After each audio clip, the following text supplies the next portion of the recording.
Hi, welcome to Dissolve Chemistry. Dear friends, let us continue our discussion on thermodynamics. In the previous video, we have discussed regarding types of processes. Let us continue with the same topic, that is reversible and irreversible process. So prior to going for reversible and irreversible process, let us talk about what do you mean by this driving force and opposing force.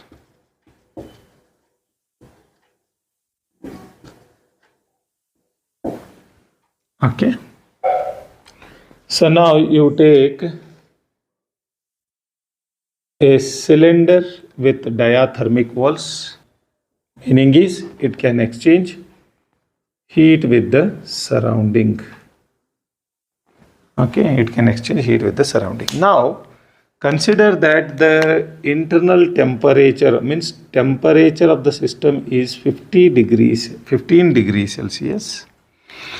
And surrounding temperature is, say, for example, 35 degrees Celsius. Now, what happens when there is a difference in temperature between system and the surrounding? Then automatically what happens? Through this diathermic wall. Okay. So immediately what happens? Spontaneously the heat will flow into the system up to what? Until the temperature of the system goes up to 35 degrees Celsius. Now, here the difference in temperature, okay, is the driving force for movement of the heat. Okay. So, now you can see this means why heat is flowing inside. The reason is the temperature inside the system is 15 degrees Celsius and outside the means surrounding temperature is 35 degrees Celsius. So without any aid through this diathermic wall, there will be a flow of heat from surrounding to system. So therefore, this difference in temperature is the driving force for the movement of heat into the system. Similarly, to understand what you mean by this opposing force, let us consider, okay, a system that is a cylinder fitted with weightless, frictionless piston. So there what happens, suppose now you confined 1 mole of gas in this, right? And then what you are doing is you are expecting to do work, or suppose internal pressure is 1 atmosphere, or you can consider, say for example, 0.5 atmosphere, and outside pressure is 1 atmosphere. Then automatically what happens? The piston will move down. What is the reason for that? Due to difference in the pressure in and out of the system. Okay.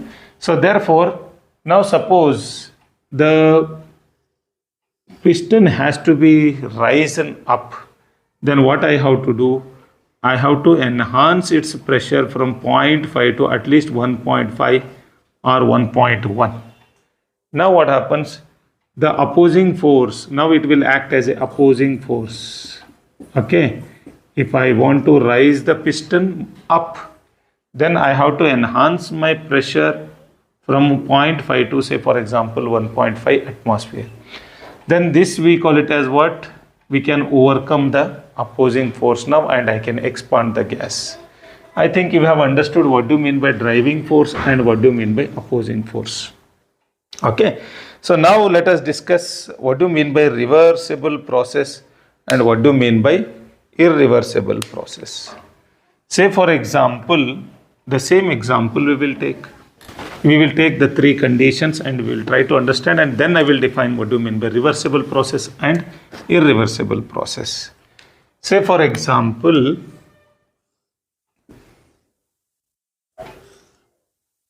a gas is fitted in a cylinder where P external, okay, and P inside the cylinder or of the system we can call, and this is of the surrounding. Now the condition is P external is equal to P of the system, means pressure of the system. External pressure and internal pressure, if both are equal, then what happens?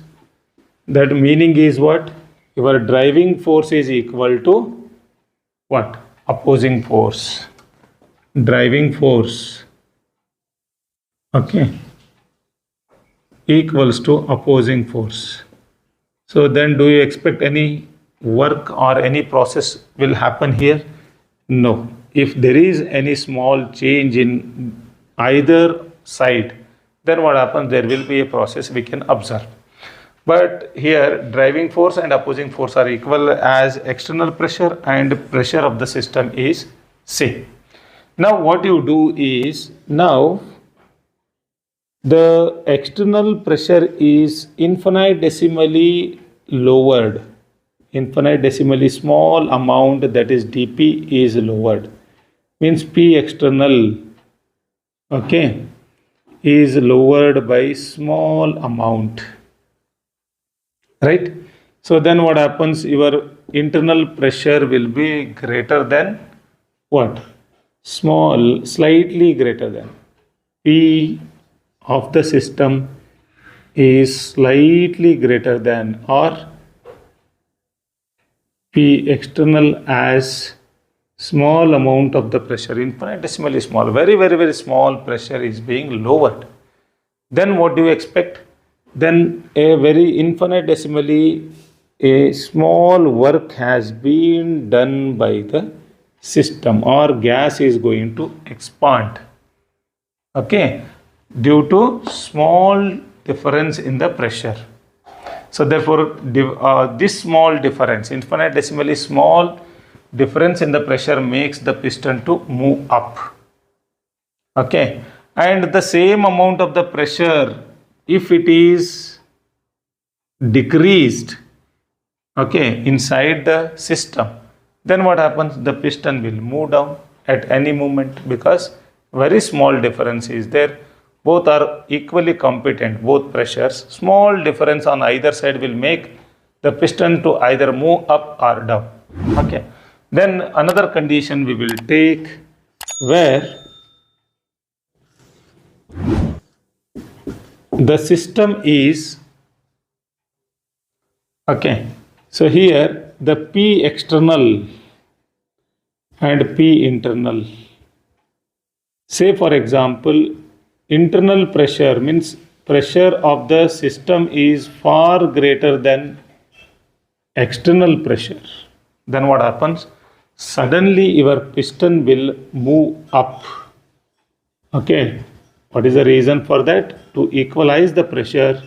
So what happens? Your piston will move from here to here, okay, and this will occur in a single step, okay.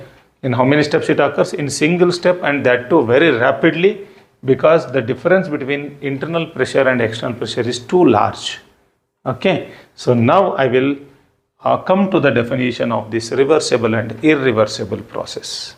So in the first case, so here driving force, okay, driving force and opposing force are always almost, okay, approximately they are equal to each other. Small difference is there, okay, opposing force, and here it is lot of difference you find between driving force and opposing force. Now we call this first system, we call it as what? It is in thermodynamic equilibrium, okay. The process has attained an thermodynamic equilibrium, we say. Whereas here, where the difference in the pressure of inside the system and outside the system is infinitesimally small, so therefore this, whatever the process will happen here, and that process is called as reversible process. What is the meaning of reversible process? At any moment, infinitesimally small change if you bring in the either driving force or in the opposing force, then what happens, we can do the work or we can reverse it at any moment. Okay, so the process which is occurring infinitesimally slowly and which can be brought the change or which can be reversed, okay, by changing the variables to by a very small quantity. So such processes we call it as what? Reversible process. Then what is irreversible process? Where the difference between opposing force and driving force is too large. So therefore what happens? Either expansion or compression of the gas. In this case, expansion of the gas will occur rapidly and in a single step. Okay, and generally such processes cannot be reversed. Okay, so therefore such processes are called as irreversible process. I hope you have understood the concept of a reversible and irreversible process. Okay, in the next video we will talk about the concept or the meaning of first law of thermodynamics. Thank you. We will see in the next video.